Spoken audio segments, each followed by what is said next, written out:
আসসালামু আলাইকুম এভরিওয়ান, আমি শ্রাবণ। আজকে অনেক ইন্টারেস্টেড একটা ব্যাপার নিয়ে আপনাদের সামনে এসেছি। আমি এখন আছি ইন্ডিয়াতে মানে অর্থাৎ কলকাতায়। তো আজকে আমি আপনাদের সাথে যে বিষয়টা শেয়ার করব, আমাদের বাংলাদেশের অত্যন্ত পপুলার দুইটি ইনস্ট্রুমেন্ট। একটি হচ্ছে এম বিশ্বাস অর্থাৎ মুকুন্দ বিশ্বাসের বেঞ্জো, যেটাকে আমরা বলি সিগনেচার বেঞ্জো। যে এম বিশ্বাস বেঞ্জোটি অনেক অনেক অনেক পপুলার। আমরা শুধুমাত্র এই এম বিশ্বাস মুকুন্দ বিশ্বাসের ব্যঞ্জোটাই আমরা খুঁজি, আর জানি না এটার মধ্যে কি কাস্টমাররা বা আমাদের বাংলাদেশি মানুষরা পান, যেটার এত বেশি প্রশংসা আর এত বেশি পছন্দ সবাই আমরা করি। আর আরেকটা জিনিস আছে, সেটা হচ্ছে সিগনেচার গোগোস গিটার, যেটা অনেক অনেক অনেক পরিচিত আর অনেক পপুলার একটি গিটার।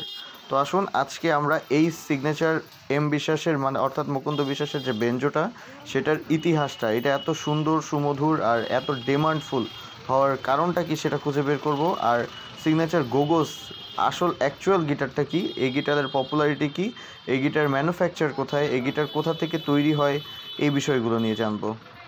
তো প্রথমে আমি কলকাতা থেকে হাওড়াতে যাচ্ছি, হাওড়া ব্রিজ হয়ে হাওড়া স্টেশন থেকে আমাকে ট্রেনে উঠতে হবে। মুকুন্দ বিশ্বাসের বাসা কিন্তু, যেটাকে বলে গিটার বাড়ি, সেটা অনেকটা দূর, কলকাতা শহর থেকে প্রায় অনেকটা দূর। কিন্তু একটা কথা আমি আপনাদেরকে জানিয়ে রাখি, তার বাসা কলকাতা থেকে যত দূরেই হোক না কেন, সারা কলকাতা বা সারা ওয়েস্ট বেঙ্গল আর সারা ইন্ডিয়া আর কিন্তু কলকাতাতে মুকুন্দ বিশ্বাসকে এক নামে চেনে। অর্থাৎ এই বেলোরে যাওয়ার পরে যদি যে কাউকে জিজ্ঞেস করা যায়, অর্থাৎ টোটো বা রিক্সাওয়ালা বা সিএনজিওয়ালা, যে কোনো কাউকে যদি জিজ্ঞেস করা, যে কোনো ট্রান্সপোর্টকে যদি জিজ্ঞেস করা যায় যে আমরা সরাসরি মুকুন্দ বিশ্বাসের বাড়ি যাব বা গিটার বাড়ি যাব, তারা কিন্তু সরাসরি আমাদেরকে সেখানে নিয়ে যায়। তো আমার সাথে সকালই কথা হয়ে গেছিলো গোগোদার ওয়াইফের সাথে, অর্থাৎ সিগনেচার কোম্পানির যে ওনার, যে নামে গিটারটা হয় সিগনেচার গোগোস, তার ওয়াইফের সাথে। তার ওয়াইফের নাম হচ্ছে রয় বৌদি আমাকে বলেছে যে আপনি এই লোকেশনটা ফলো করে আমাদের বাসায় চলে আসুন। আমি মুকুন্দ বিশ্বাসকেও ফোন করেছিলাম, উনিও আমাকে আমন্ত্রণ জানিয়েছে যে আপনি এইভাবে ফলো করে আপনি সরাসরি আমাদের বাসায় চলে আসুন। আমি কারখানাতে এই সময়টুকু থাকবো, এই সময়টুকু আমি আমাদের বাসায় থাকবো। তা আমি সেটা ফলো করেই চলে গেলাম। প্রথমে আমি গেলাম হাওড়া স্টেশন থেকে আমি টিকিট সংগ্রহ করে নিলাম। হাওড়া স্টেশন থেকে আমি টিকিট সংগ্রহ করলাম হচ্ছে বেলোরের টিকিট পাওয়ার পরে আমি রওনা হয়ে গেলাম বেলোরের উদ্দেশ্যে। হাওড়া স্টেশন থেকে কয়েকটা স্টেশন পরেই হচ্ছে বেলোর স্টেশন। আমাকে ট্রেনের জন্য অপেক্ষা করতে হবে, তারপরে ট্রেন আসবে, তারপরে ট্রেনে উঠে আমি সেখানে যাব। তো আমি টিকিটের দামটা পরিশোধ করলাম, টিকিটটা আমাকে দিয়ে দিল। আরেকটা কথা বলে রাখি সবাইকে, এই যেই আপনার হচ্ছে হাওড়া স্টেশন, এটা কিন্তু এশিয়া মহাদেশের মধ্যে অনেক বড় একটা স্টেশন আর অনেক যানজট আর অনেক ব্যস্ত একটি স্টেশন। এখানে আপনারা দেখতেই পাচ্ছেন প্রচুর ভিড় থাকে। আমার পিছে যে ট্রেনটা দেখতে পাচ্ছেন, সেই ট্রেনে উঠেই কিন্তু আমি যাব বেলোরে। তো আমি অপেক্ষায় আছি কখন আমার ট্রেনটা ছাড়বে। ট্রেন ছাড়ার একটি শিডিউল আছে, সেই শিডিউল অনুযায়ী ট্রেনটা ছাড়বে। তো ট্রেনটা ছাড়লে আমি বেলোর স্টেশনের উদ্দেশ্যে রওনা হব, আপনাদেরকে দেখাবো।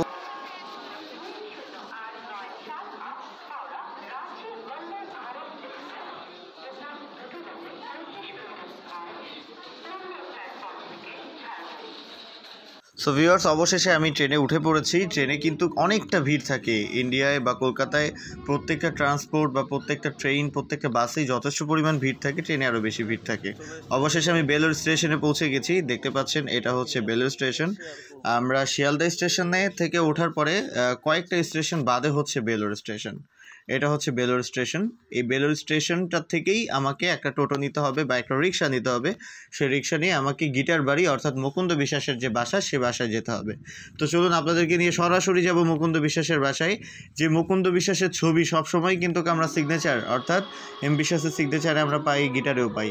আমি এই রিক্সাওয়ালা মামাকে জিজ্ঞেস করলাম যে মামা গিটার বাড়ি বা মুকুন্দ বিশ্বাসের বাড়ি যাবেন? উনি বললো হ্যাঁ উঠুন। উনি আমাকে সরাসরি নিয়ে যাচ্ছে মুকুন্দ বিশ্বাসের বাসায়। তো আমি এই রিক্সাতে উঠে মুকুন্দ বিশ্বাসের বাসায় যাচ্ছি। তার বাসার এরিয়াটা হচ্ছে এরকম, অনেক সুন্দর একটি পরিবেশ কিন্তু এই লোকেশনটাতে।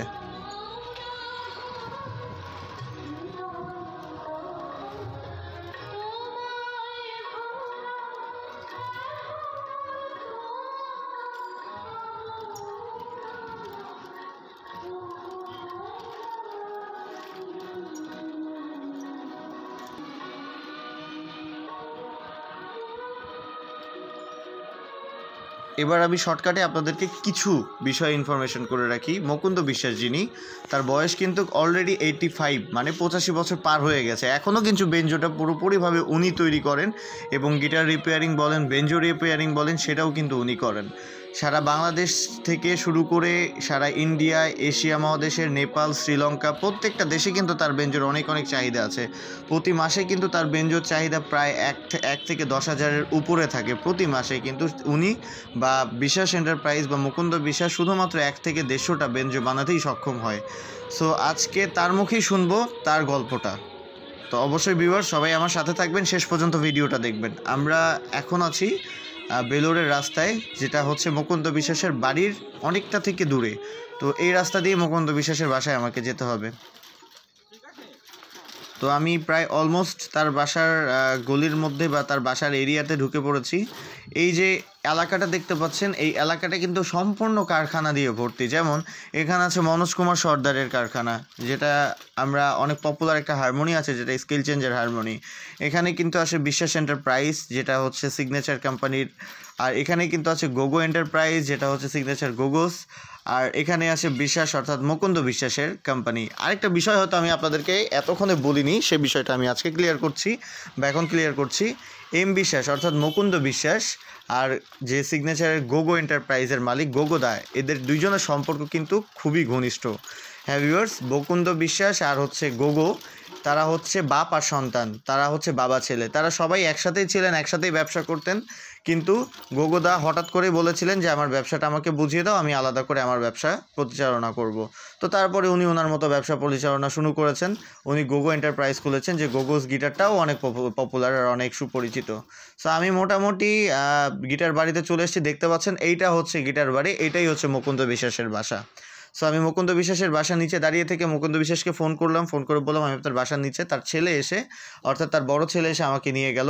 দেখতে পাচ্ছেন এইটা হচ্ছে মুকুন্দ বিশ্বাস। আমি তাকে নমস্কার জানালাম, উনিও আমাকে সাদরে আমন্ত্রণ জানালো, সাদরে নমস্কার জানালো, অনেক সুন্দর একটি হাসি দিয়ে আমাকে বরণ করলো এবং তার জীবনের কিছু ঘটনা আমার সাথে শেয়ার করলো। তার কারখানার হিস্টোরি আমার সাথে শেয়ার করলো। উনি এখনও কিভাবে বানাচ্ছেন, এখনও কিভাবে উনি পরিচালনা করে যাচ্ছেন, সেই বিষয়ে আমার সাথে শেয়ার করলো। সো ভিউয়ার্স চলুন আপনাদের সাথে আমি বিষয়গুলো সব কিছু শেয়ার করব।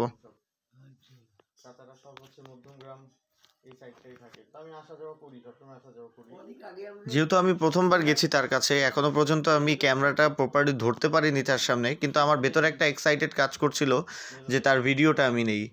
আমাদের কাছে এত এত কাস্টমার মেসেজ করেন যে মুকুন্দ বিশ্বাসের কি বেঞ্জোটা আছে কি না। আজকে কিন্তু আপনাদের সব কনফিউশন আমি দূর করে দিব। মুকুন্দ বিশ্বাসের বেঞ্জোও কিন্তু কপি হয়, সিগনেচার গোগোস গিটারটাও কিন্তু কপি হয়। আসল গিটারটা কিভাবে আপনারা চিনবেন, যারা বাজাইতে পারেন না তারা কিভাবে চিনবেন আসল গিটারটা কি, সেই বিষয়টাও আজকে আমি ক্লিয়ার করব। সরাসরি মুকুন্দ বিশ্বাসই আমাদেরকে বলে দিবেন যে কিভাবে তার অরিজিনাল বেঞ্জোটা আপনারা চিনতে পারেন, এবং যে গোগোস গিটারটার মালিক গোগোদা, সে আমাকে বলে দিবে যে কিভাবে আপনার অরিজিনাল গোগো গিটারটা চিনতে পারবেন। তো মুকুন্দ বিশ্বাস আমার সাথে অনেক গল্প করলেন, বাংলাদেশ কেমন আছে, বাংলাদেশের অবস্থা কি, সেখানকার মানুষ কেমন আছে, ওইখানকার মানুষ মিউজিক কেমনভাবে করে, ওইখানকার মানুষের কাছে আমি কতটুকু জনপ্রিয় সেটা আমি আসলে তাকে জানিয়েছি, যে ওইখানকার মানুষের কাছে আপনি কত বেশি জনপ্রিয়। আর এখানকার মানুষ আপনার নাম না জানলেও, আপনাকে না দেখলেও এই এম বিশ্বাসের বেঞ্জোটার জন্যই সবাই আমাদেরকে ফোর্স করে যে এম বিশ্বাসের বেঞ্জোটাই আছে। তো এই আর কি। আপনার শরীর কেমন আছে, ভালো আছে তো নাকি? আপনার শরীর কেমন আছে বলেন? শরীর, আমার বয়স 86 বছর, সুতরাং এখন তো ছোটখাটো রোগ ব্যাধি নিয়ে থাকতেই হবে। না আমি যদি জানতাম আপনার সাথে আমার যাই, টুকটাক কাজ করি, রিপেয়ারিং কাজ করি, এটুকু সতেজ আছি। আমি জানতাম যে মানে আপনার সাথে দেখা করবো, এটা তো ইচ্ছা ছিল। যদি জানতাম আপনার সাথে দেখা হবে, তাহলে বাংলাদেশ থেকে আপনার জন্য কিছু না কিছু নিয়ে আসতাম। তো আমি আসলে টোটালি ওনাদের পরিবারের আতিথেয়তায় মুগ্ধ। আমার সাথে অনেকক্ষণ বসে গল্প করলেন, আমাকে দুপুরে খাবার খেতে বললেন, আমি খাবার খেয়ে এসেছি কিনা সেটা জিজ্ঞেস করলেন, আমাকে চা অফার করলেন। মুকুন্দ বিশ্বাসের যে ওয়াইফ, তাকে অবশ্যই আমার মনে হয় আমি তাকে দাদি বলেই ডাকবো বা ঠাম্মা বলেই ডাকবো। উনি আমাকে চা করে এনে খাওয়ালেন। তার যে বড় ছেলে, উনি আমাকে নিয়ে গিয়ে তাদের গিটারের ফ্যাক্টরিটা পুরোপুরিভাবে ঘোরালেন, ওনাদের যে বেঞ্জোর ফ্যাক্টরি সেটা পুরোপুরিভাবে ঘোরালেন। আমি তার সাথে আপনার সাথে দেখা করতে। ঠিক আছে, যদি ইচ্ছা থাকে উপরওয়ালা, তাহলে দেখা আবার হবে, কি আছে। এখন আমি আর কতদিন ধরাধামে আছি জানি না, না, আল্লাহ আপনাকে আরো হায়াত। তো ঘটনাটা আসলে অনেক ইন্টারেস্টেড। ইনস্ট্রুমেন্ট বা বাদ্যযন্ত্র যে একটা সাধনা, এটা আসলে আমি এখানে না আসলে জানতাম না। উনি আমাকে যেটা বলেছেন যে এই সিগনেচারের যে বেঞ্জোটা, এই বেঞ্জোটা বানানো শিখতে তার সময় লেগেছে 50 বছর। এই 50 বছর ধরে উনি সাধনা করার পরেই বেঞ্জোটা বানানো শিখেছেন। শেখার পরেই কিন্তু এত সুন্দর সুমধুর বেঞ্জো উনি বানাতে পারেন। ওনার পরে এখনো কেউ আসে নাই যে এত সুন্দর বেঞ্জো বাজাতে পারবেন বা কারখানার দায়িত্বটা তার হাতে দেয়া যায়। উনি বলেছেন প্রতি মাসে আমার 500 থেকে 2000, 10,000, 5,000, 20,000 পর্যন্ত বেঞ্জোর অর্ডার থাকে, কিন্তু আমি বানাতে পারি সর্বোচ্চ 50, 60 থেকে 100টা। তো আমি যে কটা বেঞ্জো বানাতে পারি সে কটা বেঞ্জোই আমি মার্কেটে দিতে পারি। তো আমি মরে যাওয়ার পরে হয়তো আমার বেঞ্জো আর কেউ বানাতে পারবে বলে বা পারবে কি না সেটা আমি জানি না, কারণ 50 বছর ধরে আমি নিজেই সাধনা করে এটা শিখেছি। এখনকার মানুষের মধ্যে আর সেই অস্থিরতা বা সেই ডেডিকেশন নাই যে তারা 50 বছর বা 20 বছর বা 15 বছর সময় দিয়েও তারা এই বেঞ্জো বানানোটা শিখবে। তো আমি যাচ্ছি দাদার সাথে, দাদা আমাকে নিয়ে যাচ্ছে তাদের কারখানাতে ফার্স্ট অফ অল যাবো গিটার ফ্যাক্টরিতে। গিটার ফ্যাক্টরি থেকে উনি আমাকে নিয়ে যাবে তাদের বেঞ্জো ফ্যাক্টরিতে। সবকিছু আমার মোটামুটি চেনা, ধরুন প্রতি মাসে 2বার করে তো আমি কলকাতায় আসি।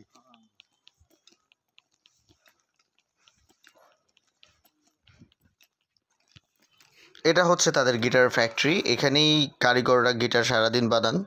অনেকগুলো গিটার এখানে প্রোডাকশন হয় প্রতি মাসে। এখানকার গিটার কিন্তু ইন্ডিয়ার বাইরে পুরো এশিয়া মহাদেশেই কিন্তু পুরো এশিয়াতেই এই গিটারগুলো এক্সপোর্ট হয়। এই যে দেখতে পাচ্ছেন যে গিটারটা, সেটাই কিন্তু বিশ্বাস এন্টারপ্রাইজের সিগনেচার গিটার, যেটাকে আপনারা সিগনেচার গিটার বা বিশ্বাস এন্টারপ্রাইজের গিটার বলে আপনারা চেনেন।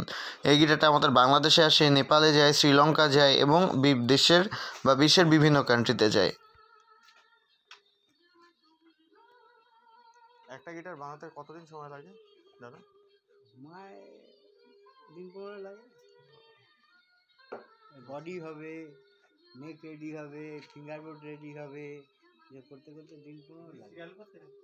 না না না, তো গিটার ফ্যাক্টরি ঘোরা শেষে আমি চলে আসলাম, এটা হচ্ছে বেঞ্জোর ফ্যাক্টরি। এখানেই মুকুন্দ বিশ্বাসের বেঞ্জোটা তৈরি হয় বা এখানে মুকুন্দ বিশ্বাসের বেঞ্জোর প্রোডাকশন হয়। এটা দেখতে পাচ্ছেন, যাকে দেখতে পাচ্ছেন উনি কিন্তু মুকুন্দ বিশ্বাসের একমাত্র সহকর্মী, যিনি মুকুন্দ বিশ্বাসকে সহযোগিতা করেন বেঞ্জো বানাতে। এখান থেকেই কিন্তু এই world famous are popular M বিশ্বাসের বেঞ্জোটা সারা ওয়ার্ল্ডে ডিস্ট্রিবিউট হয়। সো ভিউয়ার্স, আশা করি আপনাদের ভিডিওটা ভালো লেগেছে। এতক্ষণ আমি আপনাদের জন্য চেষ্টা করেছি মুকুন্দ বিশ্বাসের অরিজিনাল বেঞ্জোটা কিভাবে আপনারা চিনবেন সেটা জানানোর জন্য, বা মুকুন্দ বিশ্বাস কি সেটা জানানোর জন্য। সো আশা করি ভিডিওটা ভালো লেগেছে। সে পর্যন্ত সুস্থ থাকবেন, ভালো থাকবেন, আল্লাহ হাফেজ। আর অবশ্যই ভুলবেন না, এর পরবর্তী ভিডিও কিন্তু আমি নিয়ে আসবো সিগনেচার গোগোস এন্টারপ্রাইজের ইতিহাস নিয়ে।